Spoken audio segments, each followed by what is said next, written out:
Hey YouTubers, it's Charlie. Hopefully you guys have all had a chance to watch and process the Arrow mid-season finale. So many WTFs. Because Ra's al Ghul is such a big deal this season, I wanted to do a video about my top 5 favorite stories, ones that I think are important for Arrow, and explain the Lazarus Pit for people that haven't read the comics. The characters appeared in over 500 issues, and not all of them were Batman titles. He appeared in Justice League, Birds of Prey. Most of the best ones have been Batman stories though. So when I made my list, I tried to pick things that I think are going to be relevant to what's happening on the show.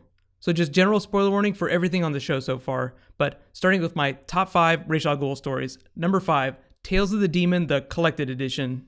This is a really big collection of a bunch of stories about Ra's al Ghul, so it's almost like a catch-all. It covers everything from the first appearance of Talia, the introduction of Ra's al Ghul in Batman 232, just a lot of the biggest classic Ra's al Ghul stories. You should be able to find it for a discount on Comixology or at your comic book store. Number 4, Death in the Maidens. This is a Greg Rucka story. It's really trippy. It talks about Ra's al Ghul's time working with the Nazis. It also has a lot of Nyssa backstory and her escape from Auschwitz. Batman even gets to talk to his mother in the afterlife. Think about how trippy that is. They might use some of this story on Arrow if Stephen Amell is going to be near the edge of death. We might get some awesome Oliver dream sequences, so look out for that. Number 3, The Tower of Babel. This is a really awesome Justice League story that people point to. Batman develops all these methods for taking down his friends if they get out of control, and the information on everyone's weaknesses, like all the Justice League members' weaknesses, falls into the hands of Ra's al Ghul and Talia. It's just really awesome to learn Batman's battle plans against Superman, Wonder Woman, like all the big heroes. Number 2, the Birth of the Demon trilogy. As the name implies, this is the origin story of Ra's al Ghul. You really can't get better than that. But you'll learn all about how he found the Lazarus pits, how he started using them, what his family was like before he became the demon's head.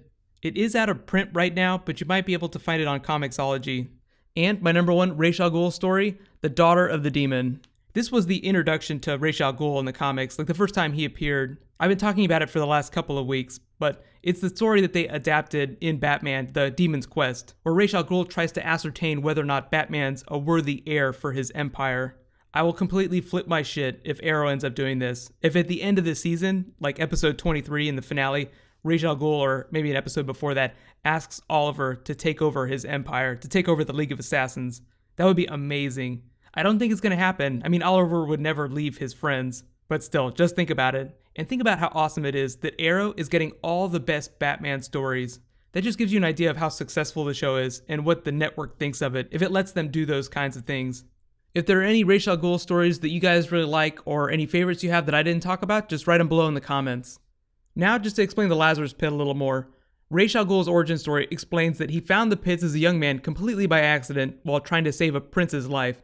He was completely healed, but as a side effect, left completely insane and ended up killing Ra's wife. Ra's ended up getting framed for the murder and given the death sentence of being forced to wander to the desert. He found help and eventually began to use the Lazarus Pits over and over.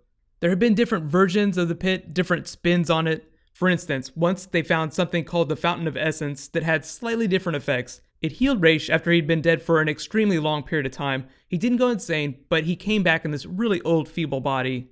Normally, you have to be dead for less than a year for the pit to work, and you're pretty much guaranteed to go insane after you come back, at least for a little while.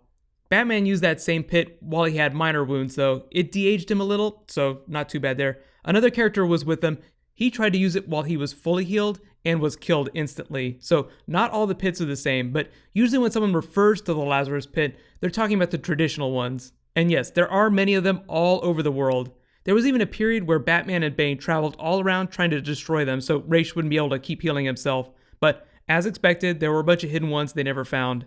Normally when people think about them, they're really special and something that Ra's al Ghul guards really closely. But there have actually been a lot of different comic book characters that have used the pits. Black Canary used one to restore her canary cry powers and her ability to bear children.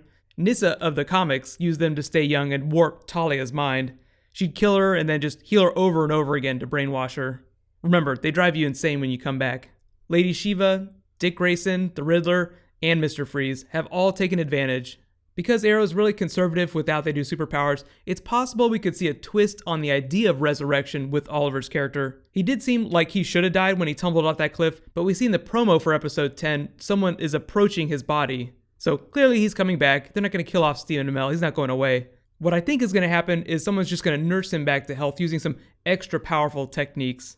I don't think we're going to see a traditional Lazarus Pit, but I do think we'll get Easter eggs for it. The show will acknowledge it. Even if they sidestep comic book things, they usually try to reference them in some way. They're not going to do Ra's al Ghul without referencing the Lazarus Pit. But don't expect to see Oliver bathing in green fire anytime soon. A lot of people have pointed to Malcolm Merlyn's necklace here, the green vial maybe being a potential Easter egg for the pit, like he has restorative waters in it. It's possible he's the person we see in the promo, and he'll save Oliver as a way to repay him for wiping his debt with the League. Although technically I think he would have had to kill Ra's to wipe his debt. People were saying that John Barrowman was making comments about filming episode 9, and he said he was in a very cold, windy place, implying that he was filming scenes on that mountaintop set. Since we didn't see him in the episode, the evidence just points to him being the person right here, and he'll appear in episode 10. So here is my second big question for you guys. Do you think that Malcolm Merlyn is going to be the person to save Oliver? I will be doing a Q&A for this, so leave all your questions about the Lazarus Pit, Ra's al Ghul stories, Oliver coming back. I'll post it tomorrow sometime, so be sure to subscribe to get it. I have to say, Arrow, probably the best comic book show on TV right now. The Flash is off to a great start. Some of the other comic book shows like Gotham, Agents of S.H.I.E.L.D., they are doing better, but they're still not quite as good as Arrow in my mind. I feel like Arrow just has some better comic book writers on staff, and they've had longer to perfect their formula. Because so much awesome stuff has been happening, maybe you guys have missed some of it, I'll do some roundup videos next week just to make sure everyone's caught up on all the comic book shows. Right now, if you're on your mobile phone or on a tablet, you can click up here for extra links. It's either up here or up here. They keep changing the place, but it's the same as the links over here. So click here to catch up on Arrow, and click here to catch up on The Flash. Thank you so much for watching, so let's all high five. I will see you guys tomorrow.